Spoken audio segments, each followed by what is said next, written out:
జూబ్లీహిల్స్ రేసులో కాంగ్రెస్ అభ్యర్థి రేసులో తీవ్ర కసరత్తు చేస్తోంది. ఈ ఉప ఎన్నికకు అభ్యర్థి ఎంపిక కోసం టీపీసీసీ 3 పేర్లను అధిష్టానానికి పంపింది. నవీన్ యాదవ్, సిఎన్ రెడ్డి, అంజన్ కుమార్ యాదవ్ పేర్లను అధిష్టానానికి పంపినట్లుగా సమాచారం. అయితే జూబ్లీహిల్స్ టికెట్ దక్కించుకోవాలని ఆశావాహులు తీవ్ర ప్రయత్నాలు చేస్తున్నారు. అయితే ఇప్పటికే జూబ్లీహిల్స్ రేసులో తాను లేనట్లుగా ప్రకటించారు మాజీ మేయర్ బొంతు రామ్మోహన్. జూబ్లీహిల్స్ ఉప ఎన్నిక రేసులో నవీన్ యాదవ్ ముందంజలో ఉన్నారా? కాంగ్రెస్ టికెట్ ఆయనకే దక్కనుందా అంటే పార్టీ వర్గాలు అవుననే అంటున్నాయి. అభ్యర్థి ఖరారులో భాగంగా జూమ్ ద్వారా భేటీ అయిన CM Revanth Reddy, TPCC chief Mahesh Kumar Goud, party రాష్ట్ర వ్యవహారాల ఇన్ఛార్జ్ మీనాక్షి నటరాజన్లు ఇన్ఛార్జి మంత్రులు సూచించిన పేర్లపైన సమీక్షించారు.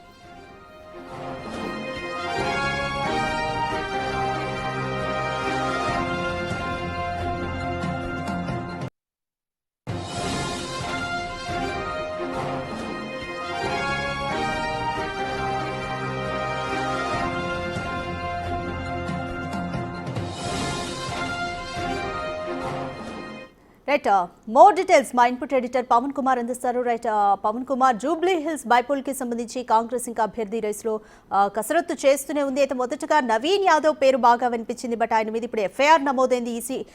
ఈసీ నమోదు చేసిన కేసుతోనే ఎఫ్ఐఆర్ నమోదైంది. సో ఇప్పుడు అనూహ్యంగా మైనంపల్లి హనుమంతరావు పేరు కూడా బయటకు వచ్చింది. సో ఎవరి వైపు మొగ్గు చూపే అధిష్టానం, ఎవరి వైపు మొగ్గు చూపే ఛాన్సెస్ కనిపిస్తున్నాయి? ఈరోజు రేపట్లో స్పష్టమైన ప్రకటన కాంగ్రెస్ పార్టీ అధిష్టానం నుంచి రాబోతుంది. జూబ్లీహిల్స్ ఉప ఎన్నికలో కాంగ్రెస్ అభ్యర్థి ఎవరనేది అనేక అనూహ్య పరిణామాలన్నీ చోటు చేసుకుంటూ ఉన్నాయి. మొదటి నుంచి కూడా నవీన్ యాదవ్ ఆయన స్థానికుడు, తన అభ్యర్థిత్వం కోసం మొదటి నుంచి కూడా ఆయన ఆశలు పెట్టుకొని ఉన్నారు. తానే పోటీలో ఉంటానంటూ కూడా ఆయన ప్రచారాన్ని కూడా ప్రారంభించారు. ఇటీవల ముమ్మరంగా ప్రచారం కూడా కొనసాగిస్తున్న పరిస్థితి. అయితే ఆయన పైన మొన్న ఎలక్షన్ కమిషన్కు అటు బీజేపీ ఎంపీ రఘునందన్ రావు ఫిర్యాదు చేయడం, ఆ తర్వాత ఆయన పైన కేసు నమోదు కావడం, ఇటీవల సోషల్ మీడియాలో కూడా ఆయన పైన రకరకాల ప్రచారాలు జరగడం, ఇవన్నీ కూడా కొంత తలనొప్పులుగా పరిగణిస్తున్నాయి. అయితే ఇంకా కూడా అనేక మంది కాంగ్రెస్ పార్టీ ఆశావాహులు రోజుకో కొత్త పేరు తెర మీదకి వస్తుంది. అటు రెహమత్ నగర్ కార్పొరేటర్ సిఎన్ రెడ్డి పేరు కూడా ప్రముఖంగా వినపడుతుంది. అయితే టీపీసీసీ అధ్యక్షుడు అటు ఆయన మహేష్ కుమార్ గౌడ్ ఇప్పటికే చాలా స్పష్టంగా చెప్పారు, స్థానికుడు, బీసీకే జూబ్లీహిల్స్ టికెట్ దక్కుతుంది అంటూ చెప్తూ వస్తున్నారు. అయితే ఇప్పటిదాకా రేసులో తానున్నానంటూ చెప్తూ వచ్చిన బొంతు రామ్మోహన్ అనూహ్యంగా నిన్న తాను ఈ రేసు నుంచి విరమించుకుంటున్న, రేసులో లేను, పార్టీయే ముఖ్యం, పార్టీ ఏ అభ్యర్థిని నిలబెట్టినా తాను సంపూర్ణంగా మద్దతు తెలుపుతాను, అభ్యర్థి విజయం కోసం తాను పనిచేస్తానంటూ ఆయన ఒక ప్రకటన విడుదల చేశారు. ఇంకా దానం నాగేందర్, ఖైరతాబాద్ శాసనసభ్యుడు దానం నాగేందర్ కూడా ఇక్కడి నుంచి పోటీ చేయడానికి ఆసక్తి చూపుతున్నారు. ఆయన తన వంతు ప్రయత్నాలు తాను చేస్తున్నారు. ఇప్పుడు మైనంపల్లి హనుమంతరావు మల్కాజ్గిరి మాజీ ఎంపీ, మాజీ ఎమ్మెల్యే, ఆయన ప్రస్తుతం ఇక్కడి నుంచి పోటీ చేయడానికి ఆసక్తి చూపిస్తున్నారు. ఖచ్చితంగా తనకిచ్చినట్లయితే తాను ఈ సీటు గెలిచి తీరుతానంటూ ఆయన కూడా తన అభ్యర్థిత్వాన్ని పరిశీలించాల్సిందిగా అటు కాంగ్రెస్ హైకమాండ్కు విన్నవించుకుంటున్నట్లుగా సమాచారం అందుతుంది. ఇప్పటికే కాంగ్రెస్ హైకమాండ్ 3 పేర్లతో కూడిన జాబితా అక్కడ దాకా వచ్చింది. అంజన్ కుమార్ యాదవ్ ఆయన కాంగ్రెస్ సీనియర్ నాయకుడు, ఆయన కుమారుడు అనిల్ కుమార్ యాదవ్ ప్రస్తుతం రాజ్యసభ సభ్యుడిగా ఉన్నారు. ఆయన కూడా జూబ్లీహిల్స్ నుంచి మొన్న గత ఎన్నికల్లో ఆయన ముషీరాబాద్ నుంచి పోటీ చేసి ఓటమి పాలయ్యారు. తిరిగి ఇక్కడ జూబ్లీహిల్స్ నుంచి తాను పోటీ చేస్తానంటూ ఆయన చెప్తూ వచ్చారు. ఖచ్చితంగా తను ఆ పోటీలో బరిలో ఉంటానంటూ ఆయన కూడా తీవ్ర ప్రయత్నాలు కొనసాగిస్తున్న పరిస్థితి. అయితే షార్ట్ లిస్ట్ చేసిన తర్వాత 3 పేర్లను కాంగ్రెస్ పార్టీ అధిష్టానానికి పంపింది. కానీ ఇప్పుడు అనూహ్యంగా మైనంపల్లి హనుమంతరావు పేరు తెర మీదకి వస్తుంది. ఆయన అభ్యర్థిత్వాన్ని కూడా పరిశీలించాలని భావిస్తుంది. నిన్న టీడీపీ మీటింగ్ కూడా జరిగింది.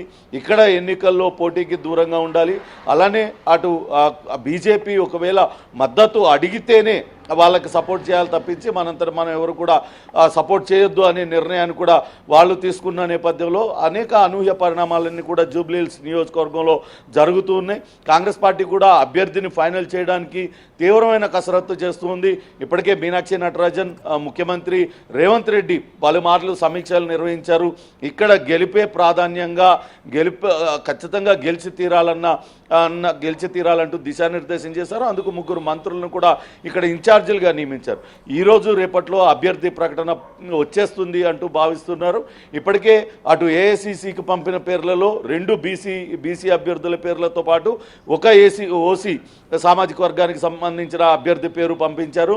నవీన్ కుమార్ యాదవ్, అంజన్ కుమార్ యాదవ్, అలానే రెహమత్ నగర్ కార్పొరేటర్ సిఎన్ రెడ్డి పేరు, ఈ 3 పేర్లను అధిష్టానానికి పంపించారు. కానీ ఇప్పుడు మైనంపల్లి హనుమంతరావు పేరు కూడా అధిష్టానం పరిశీలిస్తున్నట్లుగా సమాచారం అందుతుంది. ఆయన కూడా బరిలో ఉండే అవకాశం లేకపోలేదు. అయితే కాంగ్రెస్ పార్టీ అధిష్టానం మొదటి నుంచి కూడా బీసీ అభ్యర్థి అంటూ చెప్తూ వస్తున్న నేపథ్యంలో ఇప్పుడు ఎటువంటి నిర్ణయం తీసుకుంటుంది? బీసీ అభ్యర్థిని కాదని ఓసీ సామాజిక వర్గానికి చెందిన మైనంపల్లి హనుమంతరావుకి ఇస్తుందా? ఒకవేళ ఇస్తే ఆ సామాజిక వర్గాల సమతుల్యత ఎలా పాటిస్తుంది? ఇవన్నీ కూడా ఆసక్తికరంగా మారాయి.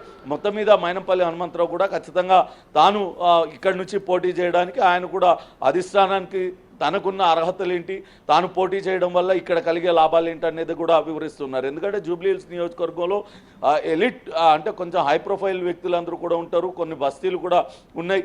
ఇవన్నీ కూడా కొంత కలిసి వచ్చే అంశంగా చెప్తున్నారు. గతంలో ఇక్కడ పోటీ చేసిన వాళ్ళందరూ కూడా విద్యావంతులు, రకరకాలుగా ఇది ఉన్న వాళ్ళు. కాబట్టి తనకు అవకాశం ఇస్తే జూబ్లీహిల్స్ నియోజకవర్గం నుంచి తాను కూడా బరిలో ఉంటానంటూ ఆయన కూడా అధిష్టానానికి చెప్తున్న పరిస్థితి ఉంది.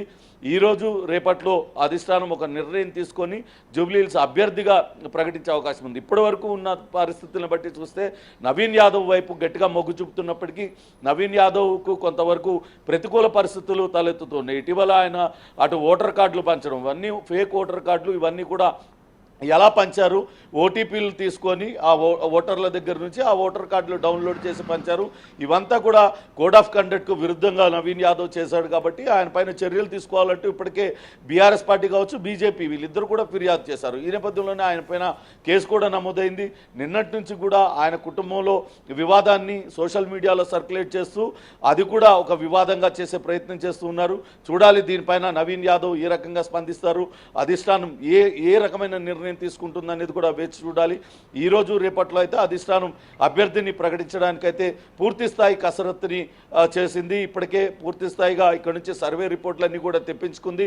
గెలుపు గుర్రాలు ఎవరనే దానిపైన ఒక స్పష్టత అటు హైకమాండ్కు ఉంది. ముఖ్యమంత్రి రేవంత్ రెడ్డి సూచనల మేరకు అది అభ్యర్థిని ప్రకటించే అవకాశం కూడా చాలా స్పష్టంగా కనపడుతూ ఉంది. రాధిక, రైట్ పవన్, ఇప్పుడు టీపీసీసీ పంపిన లిస్ట్ తో పాటు ఇప్పుడు మైనంపల్లి హనుమంతరావు పేరు కూడా బయటకు వచ్చింది. ఇంకా వేరే సీనియర్ల పేర్లు కూడా తెర మీదకి వచ్చే ఛాన్స్ ఉన్నట్లుగా అయితే కనిపిస్తుంది. ఎవరెవరి పేర్లు బయటకు వచ్చే ఛాన్స్ ఉంది? అయితే సీఎం రేవంత్ రెడ్డి అభీష్టం మేరకే మెయిన్ 2 పాయింట్స్ అంటే స్థానికత, ఇంకొకటి బీసీ రిజర్వేషన్, ఈ 2 అంశాలని కన్సిడర్ చేస్తారా, లేకపోతే ఇంకా ఏమైనా పరిగణలోకి తీసుకునే ఛాన్స్ ఉందా? ఖచ్చితంగా గెలిపే మొదటి ప్రాధాన్యతగా ఈ జూబ్లీహిల్స్ ఉప ఎన్నిక ఉండబోతుంది. మొదటగా బీసీకి ఇవ్వాలనుకున్నారు. అటు పిసిసి అధ్యక్షుడు మహేష్ కుమార్ గౌడ్ కూడా బీసీకి ఇక్కడ టికెట్ ఇస్తామంటూ ఆయన బహిరంగంగానే ప్రకటించారు. మొదటి నుంచి కూడా అటు ముఖ్యమంత్రి రేవంత్ రెడ్డి కూడా బీసీ అభ్యర్థి వైపే మొగ్గు చూపారు. అందుకే మొదటి నుంచి నవీన్ యాదవ్, అట్లనే మున్నూరు కాపు సామాజిక వర్గానికి చెందిన బొంతు రామ్మోహన్ కావచ్చు, యాదవ్ సామాజిక వర్గానికి చెందిన అంజన్ కుమార్ యాదవ్, మాజీ మంత్రి అటు కంజర్ల లక్ష్మీనారాయణ కోడలు విజయలక్ష్మి, వీళ్ళందరి పేర్లు కూడా తెర మీదకి వచ్చాయి. కానీ ఇప్పుడు గెలిపే ప్రాధాన్యతగా మారింది. కాంగ్రెస్ పార్టీకి అటు కాంగ్రెస్ పార్టీ లాయల్గా పనిచేస్తామంటూ, కాంగ్రెస్ పార్టీ కోసం విజయం కోసం పనిచేస్తామంటూ వాళ్ళందరూ కూడా చెప్తూ వస్తున్నారు. మాజీ మంత్రి దానం నాగేందర్ ఖైరతాబాద్ శాసనసభ్యునిగా ఉన్నారు. ఆయన పైన ప్రస్తుతం అనర్హత పిటిషన్ పైన విచారణ కొనసాగుతున్న నేపథ్యంలో ఆయన కూడా జూబ్లీహిల్స్ నుంచి పోటీ చేయడానికి తన సన్నద్ధతను వ్యక్తం చేశారు. ఇక్కడ నుంచి తాను పోటీ చేస్తే తాను ఇక్కడ లోకల్ కాబట్టి ఖచ్చితంగా గెలిచి తీరుతానంటూ ఆయన కూడా అధిష్టానంతో ఆయన కూడా చర్చలు జరిపారు. కానీ అధిష్టానం ఆయనకు ఏం సమాధానం ఇచ్చింది, ఎట్లాంటి హామీ ఇచ్చింది అనేది కూడా ఇంకా తెలియలేదు. కానీ ఇప్పుడు అనూహ్యంగా మైనంపల్లి హనుమంతరావు తెర మీదకి వచ్చారు. ఆర్థికంగా అండదండలున్న, ఆర్థికంగా బలమైన అభ్యర్థి, అలానే అన్ని సామాజిక వర్గాలను కలుపుకుపోగలుగుతారు. ఇక్కడున్న కాంగ్రెస్ క్యాడర్లో కొంతవరకు ఉత్సాహాన్ని నింపే అవకాశం ఉంటుందన్న ఆలోచనతో ఆయన కూడా ముందుకొచ్చారు. తన కుమారుడు ఆయన కొడుకు మెదక్ ఎమ్మెల్యేగా మైనంపల్లి రోహిత్ ఉన్నారు. ఇవన్నీ కూడా కలిసి వచ్చే అంశాలుగా తన అభ్యర్థిత్వాన్ని కూడా పరిశీలించాలంటూ ఆయన కూడా అధిష్టానానికి ఆయన కూడా సిఫార్సు చేయించుకుంటున్నారు. ఈ నేపథ్యంలోనే అధిష్టానం ఏం నిర్ణయం తీసుకుంటుందనేది వేచి చూడాలి. ఇప్పటికే మీనాక్షి నటరాజన్ ఒక స్పష్టంగా ఇక్కడ అందరితోని లోకల్ లీడర్లందరితోని మాట్లాడారు. ఇక్కడ నుంచి అభిప్రాయ సేకరణ జరిపారు.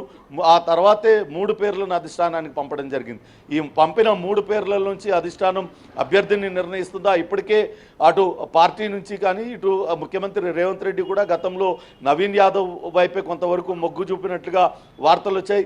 నవీన్ యాదవ్ అయితే స్థానికుడు, అతను చదువుకున్న వ్యక్తి, ఆర్కిటెక్చర్ చేశాడు. కొంతవరకు అతని కుటుంబ నేపథ్యం కొంత అతనికి మైనస్గా మారినప్పటికీ నవీన్ యాదవ్కి ప్రజలలో మంచి పేరుంది, అందుబాటులో ఉంటాడు, యువకుడు అతనికి మంచి క్యాడర్లో కూడా మంచి పట్టుందనే ఒక కారణంతో అతన్ని కొంతవరకు ప్రోత్సహించారు. కానీ ఇప్పుడు చివరగా ఈ బాల్ అనేది అధిష్టానం కోర్టులోనే ఉంది. మరి ఇక్కడి నుంచి పంపిన 3 పేర్లలోంచి ఒక పేరుని నిర్ణయిస్తుందా, లేకుంటే మైనంపల్లి హనుమంతరావు తీవ్ర ప్రయత్నాలు చేస్తున్న నేపథ్యంలో ఆయన వైపు మొగ్గు చూపుతుందా అనేది చూడాలి. కానీ గెలుపే లక్ష్యంగా ఇక్కడ కాంగ్రెస్ శ్రేణులన్నీ కూడా పనిచేస్తూ ఉన్నాయి. అదే మొదటి ప్రాధాన్యత అంటూ కూడా స్పష్టం చేస్తున్న పరిస్థితి అయితే కనపడుతుంది. Radhika, right, thank you Pawan.